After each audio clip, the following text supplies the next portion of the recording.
Hello all, Dr. Waite here, going over our week 6 content. This week is an exciting one because we've got a good topic to discuss and our first discussion board activity or reflection activity, which will be in discussion thread format. This week is on Title IX, a very common law that's in place that affects athletics. And so anybody who's been a part of athletics, especially in college, you've probably become very familiar with Title IX.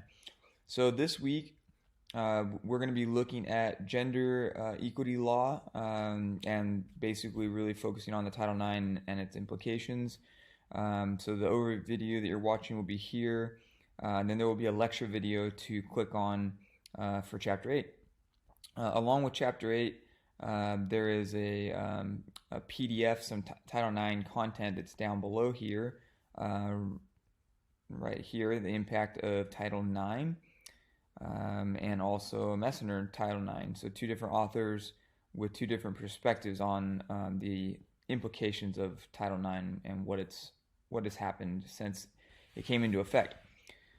So make sure that once you get through the lecture and your reading, that you take quiz 6, same format as normal, and then dive into our reflection. So this is our second reflection in the discussion boards. So this reflection basically is a pro and con approach, kind of a debate approach to Title IX. So obviously, there are some pros and cons that have occurred, and not everybody agrees with the implications of Title IX.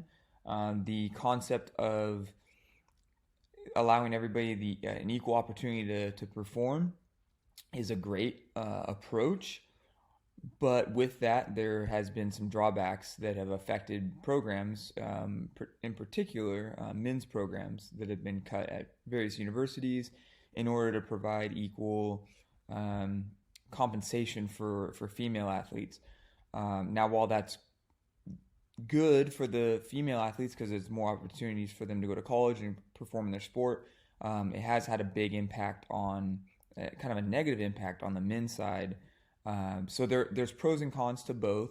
I'm not saying that one versus the other is better, but for the sake of debate, you are assigned to discuss one side or the other in this form.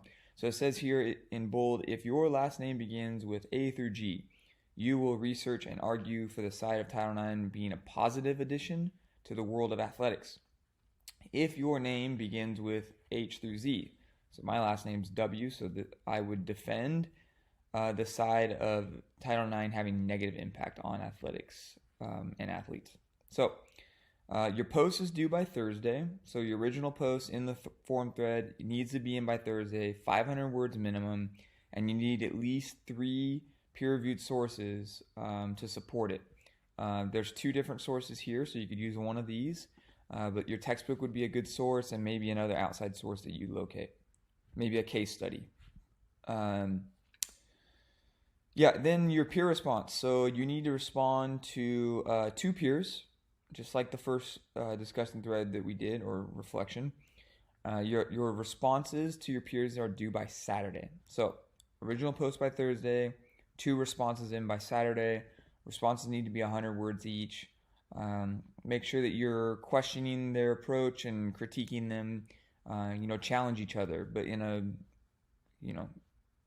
kind way, a professional way. And then your thread moderation, so getting back in and responding to those who respond to you, that's due by Sunday. So be active throughout this. I will be checking these threads throughout the week, and I'll add some responses as well. And then, of course, here's the breakdown for the original posts, responses, thread moderation, and professionalism. Make sure that you're using APA format and checking your grammar. Okay. All right. If you have any questions, feel free to shoot me an email. Otherwise, I will see you in the threads.